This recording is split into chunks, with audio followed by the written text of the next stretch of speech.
Hello बच्चों, कैसे हैं आप सभी। मुझे उम्मीद है कि आप बड़े अच्छे होंगे, बेहतरीन ढंग से पढ़ रहे होंगे। आप सभी का स्वागत है ज्योग्राफी पाठशाला में। कक्षा 12 भूगोल की यात्रा चल रही है, प्रैक्टिकल यात्रा चल रही है बेटा। इसमें 4 पार्ट है, हम तीसरा पार्ट कर रहे हैं और आज उसका अंतिम वीडियो है। आंकड़ों का आलेखी निरूपण। दिमाग में आते आलेख का मतलब होना चाहिए कि कोई डायग्राम बन रहे होंगे, ग्राफ बन रहे होंगे। तो हमने सर यहाँ पर सरल दंडारेख की बात कर ली थी। सर हमने दंडारेख की बात कर ली थी, सरल दंडारेख, मिश्रित दंडारेख, बहुदंडारेख। हमने सर वृत्त आरेख की भी यहाँ पर बात कर दी है। ठीक है।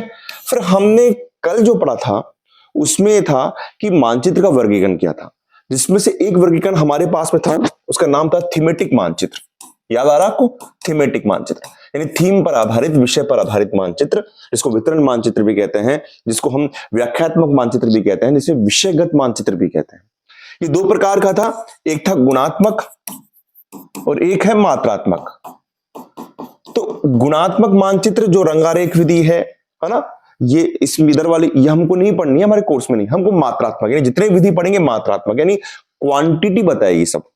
कौन कौन सी है? एक तो सर इसमें बिंदुकित था, बिंदुकित मानचित्र। एक दूसरा है सर इसके अंदर आपके पास में कोरोप्लेथ कहते हैं, इसको वन प्रतीकी मानचित्र कहते हैं। ठीक है। एक आपके पास में है सममान रेखा मानचित्र। आज हम ये तीन मानचित्रों को पढ़ेंगे। यहां पर जो क्वेश्चन आएगा बेटा वो टिप्पणी का आएगा, खाली बता देता हूं आपको, है ना। बनाना नहीं आएगा, टिप्पणी आएगा, यानी इसके बाद ये होता क्या है, इसमें क्या ध्यान रखना चाहिए, क्या आवश्यक बातें हैं, वो सब चीज हम पढ़ेंगे। तो पहले हम पढ़ते हैं बिंदुकित मानचित्र। देखिए, बिंदुकित मानचित्र पढ़ने से पहले होता क्या है, देखिए मैं आपको बताना चाहूंगा कि इसमें आप इसको यूं समझिए कि बिंदु की बात हो रही है बेटा, है ना। तो आपको ये मालूम पड़ रहा है कि भैया मुझे जो भी आंकड़े हैं सर, जो भी आंकड़े हैं उनके मानों को मुझे बिंदुओं के आधार पर दर्शाना होगा, बिंदुओं के आधार पर दर्शाना होगा। यानी कोई भी क्षेत्र के अंदर कोई भी जनसंख्या है या फसल है, जो भी वितरण है, उसको बिंदुओं के आधार पर दर्शाना होगा। ये समझ में आ रहा है सर मुझे? अच्छा, बिंदु के आधार पर दर्शाना होगा तो मुझे सर बिंदु का कोई मान मानना पड़ेगा, कुछ भी मान मानना पड़ेगा और उन मानों को वहां पर रखना पड़ेगा। तो ये सब चीजें आ गई। तो क्या है देखिए आप, है ना, आपको खुद समझ में आ जाएगा कि वितरण मानचित्र बनाने की इस विधि में, क्योंकि वितरण मानचित्र है, थीमेटिक का है, किसी वस्तु के वितरण को समान आकार वाले बिंदुओं के माध्यम से दर्शाया जाता है। बिंदु कैसे होनी चाहिए? समान आकार की होनी चाहिए। अभी हम बात करेंगे। ऐसा नहीं है कि एक बिंदु आपने इतना बड़ा लगा दिया और एक बिंदु छोटा कर दिया, नहीं, बिंदु समान आकार की होनी चाहिए। और परिभाषा देखिए इसमें बिंदुओं की कुल संख्या यानी कुल संख्या आएगी, वो प्रदर्शित मानों के मध्य निरपेक्ष अनुपात होता है। जैसे आप इसमें उदाहरण में समझिए, देखिए आप, मैं आपको बताता हूं। यहाँ पर जैसे एक एग्जांपल है, राजस्थान का मानचित्र है। यहां पर एक जिले दे रखे हैं, जयपुर, गंगानगर, जैसलमेर, बीकानेर, और जनसंख्या देखिए 8 लाख, 4 लाख, 1 लाख, 2 लाख। आपने मान लिया इसके अनुसार कि सर एक बिंदु का मान मान लेता हूं मैं 50,000 जनसंख्या मान लेता हूं, 50,000 जनसंख्या। ठीक है। तो अब आपको क्या करना है बेटा, 50,000 जनसंख्या मान ली, तो आपको यहां पर 8 लाख है। 8 लाख में 50,000 का भाग देंगे, 1 लाख में कितने बिंदु हो गए? 2 हो गए, है ना। तो 8 में कितने हो गए? 16। तो आपको क्या करना है, यहां पर देखेंगे आप जयपुर के पास में, यहां पर 16 बिंदु बनाने हैं, बराबर बराबर। इस तरीके से आपको गिनकर 16 बिंदु यूं बनाने हैं। गंगानगर में कितने हैं? 4 लाख। तो 4 लाख का मतलब कितने बिंदु हो गए? 1 में 2, 1 में 2, 1 लाख में 2, तो 4 में 8। तो आपको यहां पर 8 बिंदु बनाने हैं। ठीक है। जैसलमेर में 1 लाख यानी 2 ही बिंदु बनाने हैं आपको। यहां पर कितने बिंदु बनाने हैं? 2 ही बिंदु बनाने हैं। और बीकानेर में 2 लाख है, तो यानी यहां पर आपको 4 बिंदु बनाने, 1 2 3 4। ठीक है। तो बिंदुओं के द्वारा दर्शाया जा रहा है। तो क्या था यहां पे, समझिए कि इसमें बिंदुओं की कुल संख्या यानी कुल संख्या कहीं पर 4 है, कहीं पर 8 है, वो प्रदर्शित मानों के अनुपात पर होती है। जैसे प्रदर्शित मान लीजिए कहीं पर 8 लाख माना, 8 लाख आया तो 16 बिंदु बन गए, 4 लाख आया तो 8 बिंदु बन गए, 50,000 आया तो 1 बिंदु बन गया। तो उसके मान के अनुपात पर होती है। आगे देखिए आप, क्या है, बिंदु मानचित्र बनाने के लिए आंकड़ों का जो उच्चतम एवं न्यूनतम संख्या को ध्यान में रखकर एक बिंदु का मान निर्धारित किया जाता है।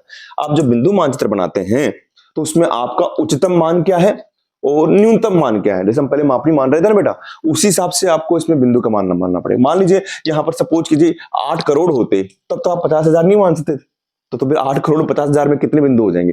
तो फिर आपको मापनी बढ़ानी पड़ती। एक बिंदु बराबर आपको मान लीजिए 10 लाख मानना पड़ता, या फिर 50 लाख मानना पड़ता। तो वो उसके हिसाब से अधिकतम मान और न्यूनतम मान के आधार पर आप उसको निर्धारित करेंगे। तो क्या सीख लिया सर हमने कि वितरण मानचित्र में जो भी वस्तु है उसको दर्शाना है, उसके वितरण को दर्शाना है, तो हमें क्या करना पड़ेगा, समान आकार के बिंदुओं को लेना पड़ेगा। जितने बिंदु होंगे वो उस मान के निरपेक्ष अनुपात में होंगे और बिंदु मानचित्र में अधिकतम और न्यूनतम मान के हिसाब से मापनी को निर्धारित किया जाता है। जैसे एक बिंदु बराबर 50,000 या 5,000 व्यक्ति मान है, जैसे भी आप मान लीजिए, ठीक है। इस तरीके से डायग्राम बन जाएगा। अच्छा, इस विधि में ये क्वेश्चन आता है, जनसंख्या के वितरण को, पशु के वितरण को, फसल के वितरण को दिखाया जाता है। यह आ जाएगा जनसंख्या के वितरण को दिखाने वाली विधि कौन सी है, तो बिंदुगत मानचित्र, बिंदुगत मानचित्र है। आवश्यक बातें क्या होनी चाहिए, वही जो पहले पढ़ी हमने कि कोई प्रशासनिक मानचित्र होना चाहिए। जैसे प्रशासनिक मानचित्र था पहले से, ये देखिए बाउंड्री पूरी बन रही है, ये होना जरूरी है, आप मन से थोड़ी बनाएंगे। एक बिंदु का मान निर्धारित करने के लिए मापनी होनी चाहिए। ध्यान रखने वाली बातें, प्रत्येक बिंदु का आकार समान होना चाहिए, प्रत्येक बिंदु का आकार समान होना चाहिए, समान नहीं होगा तो गलत हो जाएगा। और जो प्रशासनिक जो सीमाएं अंकित कर रही है, इनकी मोटाई ज्यादा नहीं होनी चाहिए। जैसे मान लीजिए इनकी आपने मोटाई ज्यादा कर दी, यहां से अंदर से इनकी मोटाई ज्यादा कर दी, तो फिर वो बिंदु आपके सेडेंस से बन नहीं पाएंगे, है ना। तो क्या है यहां पर कि विभिन्न प्रशासनिक सीमाओं को सीमांकित करने वाली रेखाएं घनी व मोटी न हो। तो ये बिंदुगत मानचित्र के बारे में बता दिया है। बनाना नहीं आएगा बेटा, ये आपके पास में इसकी परिभाषा, इसकी आवश्यक बातें और ध्यान रखने वाली बातें आएंगी। अच्छा, अगला हम पढ़ते हैं वर्णमात्री मानचित्र, है ना। वर्णमात्री मानचित्र पढ़ते हैं। अच्छा देखिए, वर्णमात्री मानचित्र क्या है, इसमें क्या है, आप पेंसिल की सहायता से, इसमें ज्यादा खर्चा नहीं होता है, छायाओं के माध्यम से आप क्या करते हैं, जो भी वस्तु है उसकी वितरण को दर्शाता है, उसके घनत्व को दर्शाते हैं छायाओं के माध्यम से। मान लीजिए अगर आपके पास में गहरी छाया होगी तो इसका मतलब है कि मान अधिक है, हल्की छाया होगी इसका मतलब कि मान कम है ना। तो देखो क्या है इसमें, ये एक प्रकार का मात्रात्मक है ही विषयक मानचित्र, जिसमें सामाजिक आर्थिक तत्वों या घनत्व के वितरण को विभिन्न छायाओं के माध्यम से प्रदर्शित किया जाता है, छायाओं के माध्यम से। इस वर्णमात्री मानचित्र को इंग्लिश में कहते हैं कोरोप्लेट, लिख लीजिएगा आप, कोरोप्लेट कहते हैं। क्या कहते हैं इसको, आप जो कहते हैं कोरोप्लेट, क्या कहते हैं, कोरोप्लेट कहते हैं। इसमें कोरोस का मतलब होता है स्थान और प्लेट का मतलब होता है माप, यानी किसी स्थान की माप, किसके माध्यम से, छायाओं के माध्यम से। वही चीज है, अगर न्यूनतम घनत्व होगा तो छाया हल्की हो जाएगी और अगर अधिक घनत्व होगा तो छाया गहरी हो जाएगी। अब इसमें करते कैसे, देखो बेटा, पहली बात तो इसमें यह होती है कि आपके पास में जब न्यूनतम घनत्व है, गहरा घनत्व है, तो करना क्या पड़ता है, आप इसको समझिए। देखिए इसके अंदर देखिए, आप इस एग्जाम इसको देखते पता लग जाएगा कि सर यहां पर गहरी है तो यहां पर मान अधिक होगा, यह है साक्षरता का है ना। तो आप क्या देखेंगे यहां पर कि यहां पर गहरी है तो यह मान अधिक हो गया, यहां थोड़ा सा हल्की है, इधर हल्की है, इधर और गहरी है, इस तरीके से आपने इसको किया है ना। तो इसमें क्या होता है, पहले जो भी आंकड़े होते हैं इनको आप आरोही क्रम में जमा लीजिए, पहला काम तो, तभी तो आप करेंगे हल्का हल्का, गहरा गहरा, यानी कम मान अधिक मान अधिक मान अधिक मान, ठीक है।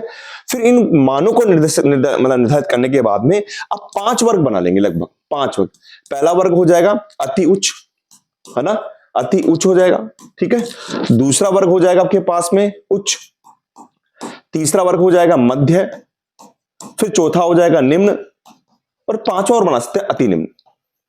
अब इसको बनाने से क्या फायदा होगा, आपके मान आए हुए हैं तो आप करेंगे अति उच्च। तो आपने मान लीजिए मान आपके पास में अधिकतम है, ये मान लीजिए 1 से 100 तक के मान है, मान लीजिए आप, है ना। तो आप करेंगे सर 100 से लेकर 90 तक के मान यहां ले लूंगा, है ना। आपके पास में लेंगे कि 89 से लेकर और मैं मान लीजिए 70 तक के मान यहां ले लूंगा। फिर आपके पास 69 से लेकर मैं 50 के मान यहां ले लूंगा। फिर 49 से लेकर मैं 20 तक के मान यहां ले लूंगा और 19 से लेकर मैं 10 तक के मान यहां ले लूंगा। तो मानों को आप बांट देंगे और जिस वर्ग, एक वर्ग जो होगा उसमें छाया एक ही होगी, यानी यहां पर अगर 100 नंबर का है, 99 का है, 98 का है, तो उसके लिए जो छाया आपने निर्धारित करी है वही छाया होगी। अगला देखिए आप, इसमें यहां पर ये वर्गों की संख्या निश्चित होने के बाद प्रत्येक वर्ग में एक जैसी छाया भरनी है। ऐसा नहीं कि आपने अलग अलग छाया भर दी है, आपको संकेत में छाया वहां पर बनानी पड़ेगी। अधिक मूल्य पर छाया में भारीपन आएगा और हल्के मूल्य पर छाया में हल्कापन आएगा, ठीक है। ध्यान रखने वाली बातें वही चीज कि एक तो इकाई के लिए प्रशासनिक मानचित्र होना चाहिए, सब में ये चल रहा है, और आंकड़े होने चाहिए। इस मानचित्र में आप जनसंख्या के घनत्व को, साक्षरता को, वृद्धि दर को, लिंगानुपात को प्रदर्शित कर दिया जाता है। वेरी वेरी इंपोर्टेंट क्वेश्चन यहां पर लाइन है, क्वेश्चन सीधा आ जाएगा कि किसमें जनसंख्या, किसके द्वारा जनसंख्या घनत्व को दर्शाया जाता है, लिंगानुपात को, साक्षरता को, वृद्धि दर को, तो आपको बोलना है वर्णमात्री या कोरोप्लेट मानचित्र। अगर जनसंख्या वितरण बोले तो बिंदुकित मानचित्र, ठीक है ना। और यहाँ पर आपको ध्यान रखना है, इस तरीके से देखिए, इस तरीके से संकेत और बनाने पड़ेंगे। देखिए आप 0 से 20 में ये छाया, 21 से 40 में ये छाया, 41 में 40 में, फिर और गहरी, ठीक है। अंत में हमारे पास में आता है सममान रेखा मानचित्र। मैं फिर रिपीट कर दूं, बनाना नहीं आएगा, टिप्पणी आएगी, आपको करनी है, चीजें आप देख लीजिए, मजा आएगा। देखिए सम्मान रेखा मानचित्र कैसे करेंगे, आप इसको यूं समझिए। इसमें क्या होता है कि मान लीजिए कोई आपके पास में प्रशासनिक इकाई दे रखी है जो कि जरूरी होती है। यहां पर मान दे रखे हैं मेरे पास में, जैसे वायुदाब, समान वायुदाब है, जैसे यहाँ पर 990 दे रखा है, इधर भी 990 दे रखा है, इधर 1000 दे रखा है, इधर 1000 दे रखा है, इधर मान लीजिए 800 दे रखा है, और इधर 800 दे रखा है, इधर यहां पर 800 दे रखा है। तो क्या होगा इसके अंदर, ये होगा कि जो समान मान वाले, यानी जो भी वितरण है उसमें समान मान वाले जो बिंदु को मिलाया जाता है, यानी 800 को 800 से मिला दिया, 900 को 990 से मिला दिया, 1000 को 1000 से मिला दिया, तो ये सममान रेखा मानचित्र बन गया, है ना। तो क्या हुआ, देखिए आप, इसके अंदर क्या है कि इस वे काल्पनिक रेखा है, काल्पनिक होती है जो समान लक्षण वाले स्थानों को, ये समान मान वाले स्थानों को, समान लक्षण यानी हो सकता है आप वर्षा दिखा रहे हैं, हो सकता है आप दाब दिखा रहे हैं, हो सकता है कि आप ताप दिखा रहे हैं, है ना, समान लक्षण वाले स्थानों को मिलाकर खींची जाती है, तो समान रेखाएं कहते हैं।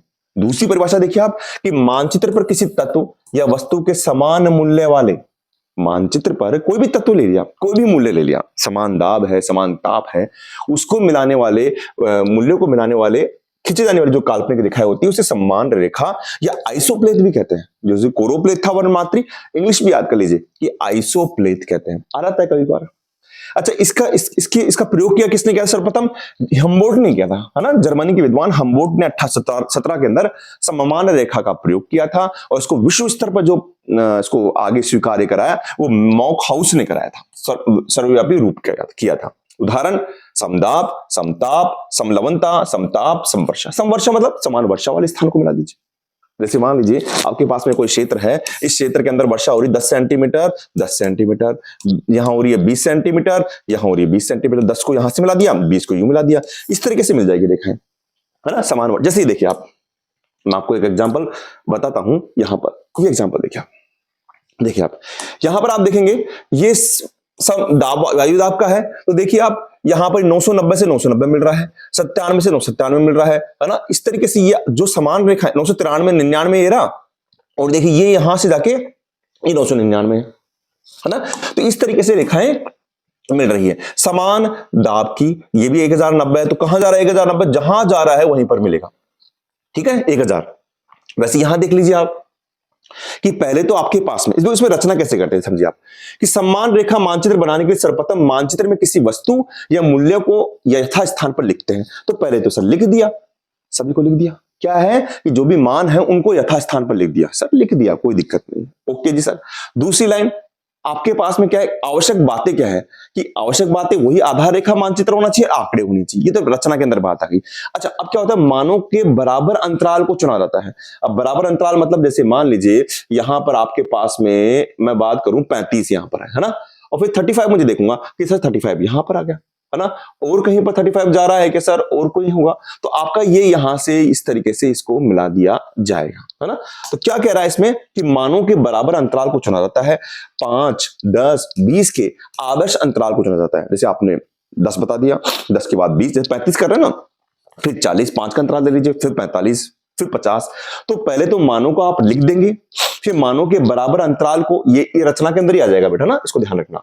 मानों के बराबर अंतराल को चुना जाता है, 5, 10, 20 के आदर्श अंतराल को रखा जाता है, और सबसे खास बात है कि इसमें जो मान रखा जाता है, आप देखिए जो मान रखा जाएगा या तो सम्मान रेखा के आखिर में रखा जाएगा। जैसे मान लीजिए मैं सम्मान रेखा ये खींच दी मैंने, तो इसके आखिर में लिख दूंगा 35, या फिर इसके मध्य में लिख दूंगा, है ना। जैसे मान लीजिए मैं करता हूं यहां पर, आप ले लीजिए 42 से 42, तो मैं इसके बीच में लिख दूंगा यहां पर 42, ठीक है, या तो आखिर में या मध्य के अंदर। तो इसमें ये लिखा हुआ है कि सम्मान रेखा के मान को रेखा के दूसरी तरफ इधर या उधर अथवा रेखा के मध्य में लिखा जाता है, रेखा के मध्य में लिखा जाता है। तो ये सम्मान रेखा मानचित्र। तो आज हमारा चैप्टर पूरा हो गया है। बिल्कुल टिप्पणी में हम आवाज आएगी तो सब कुछ कर लेंगे सर। अगर बिंदुकित मानचित्र बोलता है तो सर मुझे इसकी परिभाषा 2-3 परिभाषा याद हो गई कि भैया वस्तु के वितरण को समान आकार के बिंदुओं से दिखाया जाता है, अनुपात बिंदु की संख्या और प्रदर्शित मानों का अनुपात बराबर होता है, ठीक है, यह मुझे सारी चीजें आ गई हैं। दूसरा इस पर आवश्यक बातें ध्यान है। अगर वनमात्री मानचित्र जिसको कोरोप्लेट कहते हैं, उसके अंदर छायाओं का प्रयोग किया जाता है। हल्की छाया, कम मान, गहरी छाया, अधिक मान, है ना। आवश्यक बातें मुझे पता है कि वर्गों में बांटा जाता है सबको, पहले 5 वर्ग बनाए जाते हैं। ठीक है, ये मुझे पता है। सम्मान रेखा मानचित्र, इसमें वे काल्पनिक रेखा जो समान मूल्य वाले, समान जो लक्षण होते हैं उनको मिलाने वाली रेखाएं होती है। हमबोल्ट ने बताया था। ठीक है, इसको आइसोप्लेट भी कहते हैं। उदाहरण भी आपको याद रखने, समदाब, समलवनता, समताप, समवर्षा, है ना, कई प्रकार के हो जाएंगे। और आखिरी के अंदर इसकी रचना है जिसको हमने समझ लिया है। तो मुझे उम्मीद है कि आपको चैप्टर समझ में आ गया होगा। जो एग्जाम में चीज आएगी वही करा रहा हूं। नेक्स्ट चैप्टर पढ़ा रहा हूं आपको पास, जिसमें 4th चैप्टर है, जो पूरा आपके पास में संचार की एक दूर संवेदन जो प्रणाली है, उपग्रह सैटेलाइट प्रणाली है, वो हम पढ़ेंगे। बिल्कुल आसान भाषा में समझाने की कोशिश करूंगा मैं आपसे। बस आप यूं ही पढ़ते रहिए, आगे बढ़ते रहिए। मिलता हूं नेक्स्ट क्लास में। थैंक यू बेटा।